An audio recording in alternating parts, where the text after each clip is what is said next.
శ్రావణ మాసం అనేది త్వరలోనే రాబోతుంది. ఆగస్టు 5 నుంచి కూడా మనము శ్రావణ మాసం అనేది జరుపుకుంటాం. శ్రావణ మాసంలో ప్రతిరోజు కూడా పండుగే. దాంతోపాటుగా ప్రతి శుక్రవారం కూడా శ్రావణ శుక్రవారాలు, శ్రావణ శనివారాలు, అలాగే శ్రావణ మంగళవారాలు ప్రతి ఒక్క వారము కూడా చాలా ముఖ్యమైనది. అయితే శ్రవణ నక్షత్రంలో చంద్రుడి దగ్గరగా నక్షత్రం ఉండటం వల్ల దీన్ని మనం శ్రవణ నక్షత్రం, శ్రావణ మాసము అంటారు కదా. అయితే ఈ శ్రావణ మాసంలో ఇంటికి వచ్చిన ఏ ఒక్క సువాసినిని కూడా, ఏ ముత్తైదువును కూడా ఖాళీ చేతులతో అంటే ఉత్త చేతులతో ఇంటికి పంపించకూడదు. అయితే వారికి మనకు తగ్గట్టుగా మన తాహత్తులో మనము ఇలా వాయనం అనేది అంటే తాంబూలం అనేది ఇవ్వాలి. వరలక్ష్మి వ్రతం రోజున ప్రత్యేకంగా మరీ ఇంకొక ఐటెం అనేది పెట్టి మనము తాంబూలం అనేది ఇవ్వాలి. అది ఎలాగో ఇవాళ వీడియోలో డీటెయిల్డ్గా అయితే చూద్దామండి. ముందుగా మన ఛానల్ ఎవరైనా ఫస్ట్ టైం చూస్తున్నట్లయితే సబ్స్క్రైబ్ చేసి లైక్ చేసి వీడియో చూడండి. అంతేకాకుండా మరిన్ని ఆధ్యాత్మిక మంచి వీడియోస్ కోసం మన ఛానల్ని తప్పకుండా సబ్స్క్రైబ్ చేయాలి. అలాగే సపోర్ట్ అనేది ఉండాలని కోరుకుంటున్నాను. ఇంటికి వచ్చిన ఏ ముత్తైదువును కూడా మనం ఉట్టి చేతులతో పంపకూడదు. అలాగే ఒక లక్ష్మీదేవి వచ్చినట్టుగా మనం భావించి వారికి పసుపు అనేది కాళ్ళకి చేతులకి రాయాలి. వారు ఏజ్లో అంటే వయస్సులో మనకంటే చిన్నవారే అయినప్పటికీ వాళ్ళకి పసుపు రాయడం మనము ఆనవాయితీ. అంటే వాళ్ళు చిన్నవాళ్ళు కదా, మనం వాళ్ళు కాళ్ళు పట్టుకోకూడదు కదా, అలా అనుకోకూడదండి. వాళ్ళకి ఖచ్చితంగా పసుపు అనేది రాయాలి. ఆ తర్వాత చేతులకు కూడా రాయాలి. తర్వాత వాళ్ళకి కుంకుమని ఇవ్వాలి. వాళ్ళు కుంకుమని ఎదుగుతున్న అలాగే తాళిబొట్టుకి అలాగే తలపైన పెట్టుకుంటారు. ఆ తర్వాత వాళ్ళకి తాంబూలం అనేది ఇవ్వాలండి. తాంబూలం కోసం తమలపాకులు 2 తీసుకోవాలి. ఆ తమలపాకులు ఎక్కడా కూడా చిరిగినవై, బొక్కలు పడినవై ఎక్కడా కూడా పోకుండా ఉండాలి. అలాగే తాంబూలం ఇచ్చేటప్పుడు ఆ తొటిమెలు అనేవి మన వైపుగా ఉండాలి. అలాగే అరటికాయలు కూడా ఆ తొటిమెలు మన వైపుగా ఉండాలి. ఇచ్చే వాళ్ళకి ఆ సైడ్ ఉండాలన్నమాట. అంటే తొటిమెలు మన వైపు ఉండాలి. ఇది ఒకటి మీరు గమనించి తప్పకుండా పాటించవలసిందిగా కోరుచున్నాను. ఇలా ఇస్తేనే తాంబూలం అనేది అంటే ఖచ్చితంగా ఇచ్చిన తాంబూలం అండి. అలాగే మనకి సంపూర్ణ ఫలం అనేది లభిస్తుంది. ఆ తర్వాత వాళ్ళు జడలో పెట్టుకోవడానికి పువ్వును ఇవ్వాలి. అంటే మనం అమ్మవారికి షోడశోపచార పూజ చేస్తాం కదండి. తాంబూలము, కర్పూరము, నీరాజనము అంటూ అలా చేస్తే కూడా చాలా మంచిది. ఇలా మనము ఏ రోజైనా కూడా అంటే ఒక శ్రావణ మాసమే కాదు, ఏ రోజైనా కూడా ఇలాగే చేయాలి. శ్రావణ మాసంలో మాత్రం మరీ గుర్తుపెట్టుకొని మరీ ఇలాగే చేయాలి. ఇలా చేయటం వల్ల మనకి మనం పూజ చేసిన సంపూర్ణ ప్రతిఫలం అయితే మనకి లభిస్తుంది. ఆ తర్వాత దాంట్లో ఒక పసుపు కొమ్ముని పెట్టాలి. ఆ తర్వాత ఒక పసుపు తాడును కూడా పెట్టుకోవాలి. ఈ పసుపు కొమ్ము, పసుపు తాడు అనేది శ్రావణ మాసంలో అలాగే శ్రావణ శుక్రవారాల్లో వచ్చిన వాళ్ళకి అవసరం లేదండి.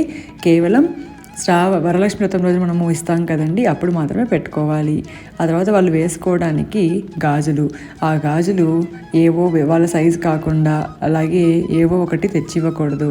వాళ్ళకి అవసరమయ్యేటట్టు మనం ఇస్తే వాళ్ళు ఉపయోగించుకునేటట్టు ఉండాలండి. అలా మాత్రమే మనం ఏ వస్తువైనా ఇందులో పెట్టాలి.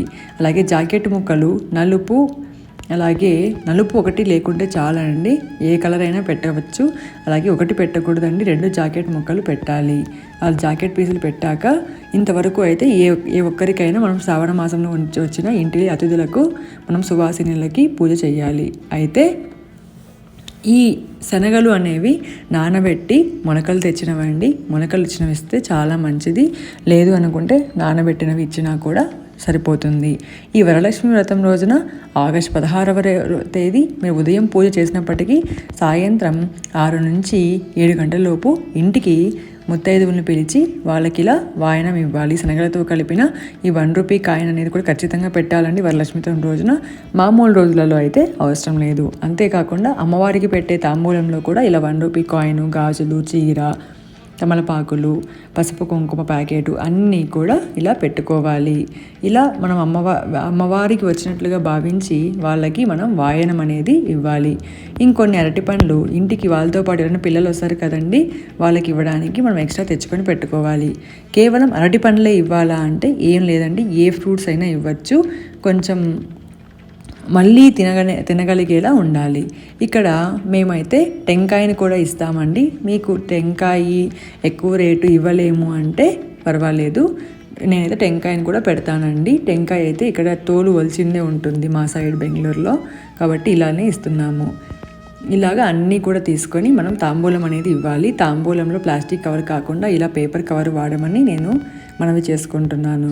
ఇలా తాంబూలం అనేది వాళ్ళకి మన సైడ్ తొట్టెమలు ఉండేలా చూసుకొని వాళ్ళకి తాంబూలం అనేది అందించాలి. ఆ తర్వాత చిన్నపిల్లలకు కూడా మనము ఇంటికి వచ్చిన ఆడపిల్లలు ఉంటారు కదండి, కన్న పిల్లలు, వాళ్ళకు కూడా మనము ఇలా పూజ చేసుకుంటే చాలా మంచిదండి. వాళ్ళని ఊరికే ఒట్టి చేతులతో ఏదో ఒక ఫ్రూట్ ఇచ్చి పంపించకుండా వాళ్ళకి చక్కగా పూజ అనేది చేసుకొని మనము పూజ చేసుకొని అలాగే వాళ్ళకు కూడా ఇలా తాంబూలం అనేది ఇస్తే చాలా మంచిదండి. ఈ యొక్క తాంబూలం అనేది లేదా వాయనం అనేది ప్రతి శుక్రవారాల్లో కానీ అలాగే మంగళగౌరి వ్రతం చేస్తాము, అలా మంగళగౌరి వ్రతం రోజున కానీ ఇలా వచ్చే 4 శుక్రవారాల్లో కూడా మనం ఇలా పూజ చేసి చిన్నపిల్లలకి ఇలాగైతే చేయాలండి. నేనైతే ఇలాగే చేస్తాను. అలాగే పెద్దవాళ్ళకైతే ఇప్పుడు చూపించినట్లుగా చేస్తాను. చూసారు కదండి, ఈ ఒక్కటి మర్చిపోకుండా ఇలా అన్నీ గుర్తుపెట్టుకొని వీడియో చూస్తూ మీరు తాంబూలం అనేది ఇచ్చి ఆ లక్ష్మీదేవి యొక్క సంపూర్ణ కృపా కటాక్షాలు అందరికీ కూడా కలగాలని కోరుకుంటూ సర్వేజన సుఖినో భవంతు.